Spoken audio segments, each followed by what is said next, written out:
Bismillahirrahmanirrahim. Assalamualaikum warahmatullahi wabarakatuh. Hamdan wa syukranillah. Asyhadu an la ilaha illallah wa asyhadu anna Muhammadan abduhu wa rasuluh la nabiyya wa la rasula ba'da. Amma ba'du. Fa inna asdaqal hadis kitabullah wa khairal hadyi Muhammad sallallahu alaihi wasallam. Wa syarrul umur muhdatsatuha wa kullu muhdatsatin bid'ah wa kullu bid'atin dhalalah wa kullu dhalalatin finnar. Qala Allah Ta'ala fi kitabihil karim.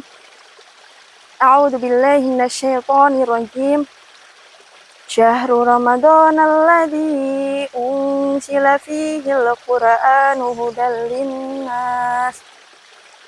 linnas wa bayyinatin minal huda wal furqan. Al-ayah. Pertama-tama, tak jemu kita haturkan puja dan puji syukur kita kehadirat Allah Subhanahu wa Ta'ala yang telah melimpahkan beribu-ribu kenikmatan kepada kita semua. Salah satunya yaitu Allah masih mempertemukan kita dengan bulan Ramadan yang penuh rahmat ini. Semoga kita bisa memanfaatkan bulan Ramadan ini dengan selalu meningkatkan kualitas dan juga kuantitas ibadah kita dari hari ke hari. Karena orang yang beruntung adalah orang yang hari ini lebih baik daripada hari kemarin. Sedangkan orang yang merugi adalah orang yang hari ini sama dengan hari kemarin.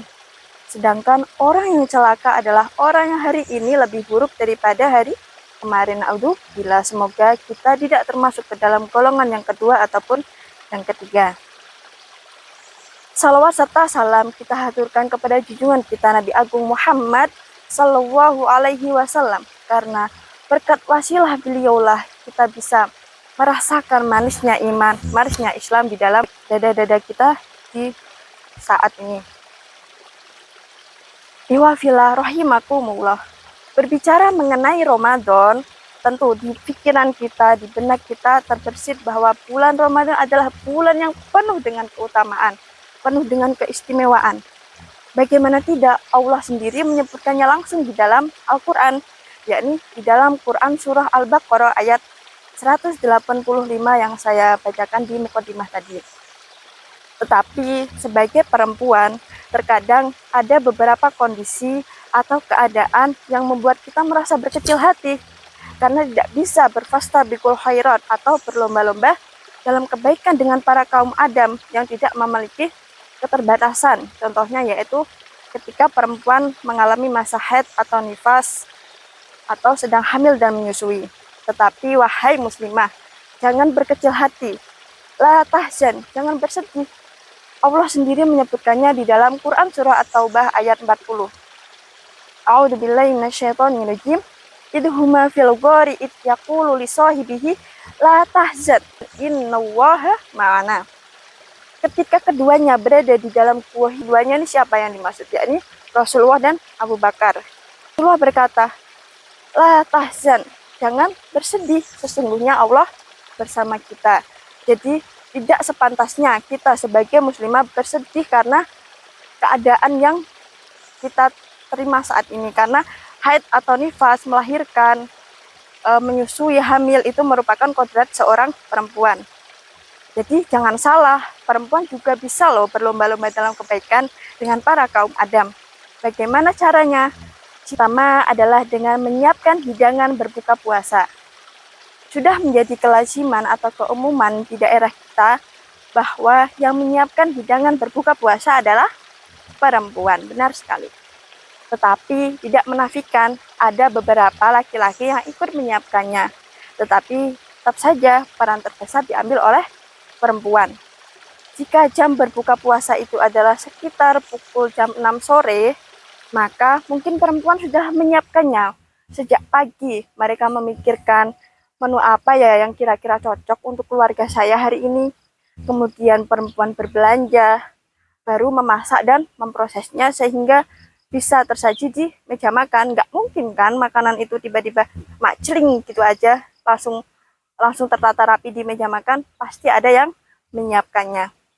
Nah, Meskipun perempuan sedang dalam keadaan tidak berpuasa, tidak bisa berpuasa, perempuan bisa mendapatkan pahala dari menyiapkan hidangan berbuka puasa. Rasulullah Shallallahu Alaihi Wasallam bersabda, "Man jahaza ghazian fi sabilillah faqad ghaza." Barang siapa yang menyiapkan alat atau orang yang hendak berangkat berperang di jalan Allah, maka sungguh faqad di sini ada penekanan huruf taukid. Maka sungguh dia telah ikut berperang. Nah, sama juga, sama halnya dengan berpuasa.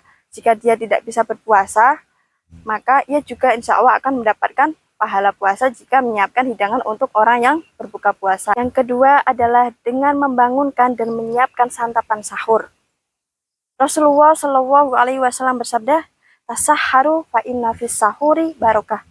Sahurlah kalian karena di dalam sahur itu ada keberkahan. Hadis riwayat Bukhari. Maka setiap ajakan perempuan, setiap gerakan yang dilakukan oleh perempuan untuk menyiapkan hidangan sahur akan bernilai barokah. Barokah itu apa sih? Barokah adalah kebaikan yang bertambah. Jadi apabila pahala itu bernilai barokah, maka insya Allah akan dilipat gandakan oleh Allah Subhanahu wa Ta'ala.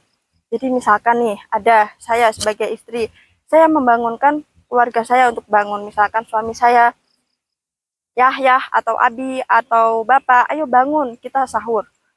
Nah, mungkin jika suami tersebut hanya mengolat-ngolat atau meregangkan badannya, mengucek-ngucek matanya dan menarik selimut lagi hingga membuat kita bolak-balik bahkan 3 kali atau lebih, dan itu spontan membuat lisan kita beristighfar, astagfirullah ya Allah bi, kok susah banget sih dibangunin, maka bersyukurlah karena itu merupakan salah satu ciri penghuni surga. Apa ciri penghuni surga itu? Salah satunya yaitu wabil asharihum yastakfirun, dan di waktu sahur mereka memperbanyak istighfar. Jadi yang ketiga adalah karena perempuan berperan di belakang setiap kegiatan ibadah yang dilakukan oleh keluarga kita.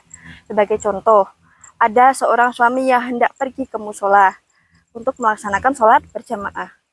Mungkin ada beberapa wanita yang bisa ikut serta menyertai suaminya untuk melaksanakan sholat berjamaah karena hal itu juga termasuk yang disyariatkan. Tetapi ada beberapa juga muslimah yang tidak bisa ikut serta berjamaah dengan suaminya ke musola karena dalam keterbatasan atau keadaan yang tidak memungkinkan dirinya untuk ikut serta. Sebagai contoh sedang haid atau nifas, atau mungkin sedang memiliki bayi yang masih dalam buayan yang tidak mungkin untuk ditinggalkannya. Nah, jangan bersedih, jangan berkecil hati.